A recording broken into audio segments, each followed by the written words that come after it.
హైదరాబాద్ ప్రాంతీయ ring road ఉత్తర భాగానికి కేంద్రం అనుమతులు మంజూరు చేసింది. 161 కిలోమీటర్ల మేర సంగారెడ్డి, తూప్రాన్, గజ్వేల్, చౌటుప్పల్ వరకు 6 ప్యాకేజీల్లో చేపట్టనున్న ఉత్తర భాగం నిర్మాణానికి 7,104 కోట్లు మంజూరయ్యాయి. ప్రయాణికుల సౌకర్యం కోసం టోల్ ప్లాజాలు, విశ్రాంతి గదులు, సర్వీస్ రోడ్లు, బస్ బేలు, ట్రక్ బేలతో పాటు మొత్తం 11 అత్యాధునిక ఇంటర్చేంజ్లను నిర్మించనున్నారు. దీనికి ఇటీవల పలు అనుమతులు రాగా తాజాగా కేంద్ర కేబినెట్ అనుమతి ఇచ్చింది. తెలంగాణ రాజధాని హైదరాబాద్ నగరాన్ని మరింత వేగంగా అభివృద్ధి పథంలో నడిపించేందుకు రాష్ట్ర ప్రభుత్వం ప్రతిష్టాత్మకంగా చేపట్టిన ప్రాంతీయ రింగ్ రోడ్ ప్రాజెక్ట్ కీలక దశకు చేరుకుంది. ప్రస్తుతం నగరం చుట్టూ ఉన్న ఔటర్ రింగ్ రోడ్డుకు దాదాపు 40 కిలోమీటర్ల అవతల ఈ భారీ ప్రాజెక్టును నిర్మిస్తారు.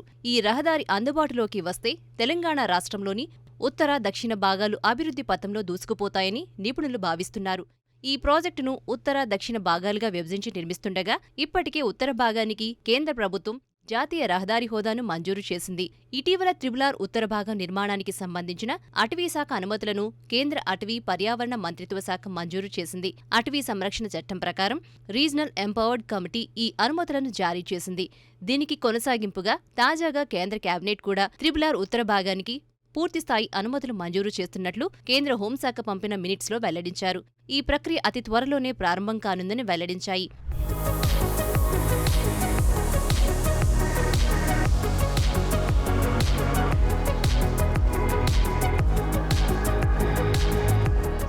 RRR పూర్తయితే హైదరాబాద్ చుట్టుపక్కల ఉన్న పట్టణాలు, గ్రామాలు అభివృద్ధికి ఒక వరంలా మారుతుంది. RRR ఉత్తర భాగ నిర్మాణం మొత్తం 5 ప్రత్యేక ప్యాకేజీల ద్వారా చేపట్టనున్నారు.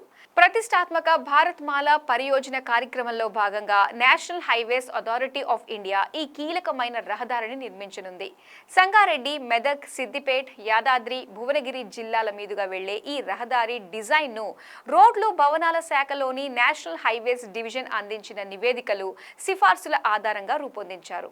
భవిష్యత్తులో ఈ ప్రాంతాల అభివృద్ధిని దృష్టిలో ఉంచుకొని ఈ రహదారిని అత్యాధునిక సాంకేతిక పరిజ్ఞానంతో నిర్మించనున్నారు. ప్రాంతీయ రింగ్ రోడ్ నిర్మాణంలో ఉత్తర భాగం పూర్తి బాధ్యతను కేంద్ర ప్రభుత్వమే తీసుకోనుంది. ఉత్తర భాగాన్ని సంగారెడ్డి నుంచి ప్రారంభించి తూప్రాన్, గజ్వేల్ మీదుగా చౌటుప్పల్ వరకు మొత్తం 161 కిలోమీటర్ల మేర నిర్మించనున్నారు. ఈ భారీ రహదారిని మొత్తం 6 ప్యాకేజీలలో పూర్తి చేయాలని లక్ష్యంగా పెట్టుకున్నారు. ఈ నిర్మాణం కోసం దాదాపు 1940 హెక్టార్ల భూమి అవసరమవుతుందని అధికారులు ప్రాథమికంగా అంచనా వేశారు. భూసేకరణ ప్రక్రియ కూడా వేగంగా జరుగుతోంది. ఉత్తర భాగం మొత్తం పొడవు 161.518 కిలోమీటర్లుగా నిర్ణయించబడింది. ఈ ప్రతిష్టాత్మకమైన RRR నిర్మాణం కోసం కేంద్ర ప్రభుత్వం ఇప్పటికే 7,104.06 కోట్ల భారీ మొత్తాన్ని మంజూరు చేసింది. ఈ రహదారి డిజైన్ను రోడ్లు, భవనాల శాఖ, నేషనల్ హైవేస్ డివిజన్ నిపుణుల సలహాలు, సూచనలు తీసుకున్న తర్వాత ఖరారు చేశారు. ముఖ్యంగా ఔటర్ రింగ్ రోడ్తో పాటు వివిధ జాతీయ రహదారులు, ఇతర ముఖ్యమైన జిల్లా కేంద్రాలకు వెళ్లే మార్గాలను దృష్టిలో ఉంచుకుని వ్యూహాత్మక ప్రదేశాల్లో ఇంటర్చేంజ్లను ఏర్పాటు చేయనున్నారు. ప్రయాణికుల సౌకర్యం కోసం టోల్ ప్లాజాలు, విశ్రాంతి గదులు, సర్వీస్ రోడ్లు, బస్ బేలు, ట్రక్ బేలతో పాటు మొత్తం 11 అత్యాధునిక ఇంటర్చేంజ్లను నిర్మించనున్నారు. ప్రస్తుతం ఈ RRR 4 లేన్ల రహదారిగా నిర్మించబడుతున్నప్పటికీ భవిష్యత్తులో ట్రాఫిక్ పెరుగుదలను దృష్టిలో ఉంచుకుని దీనిని 6 లేదా 8 లేన్లకు విస్తరించే ప్రతిపాదనలు కూడా పరిశీలనలో ఉన్నాయి.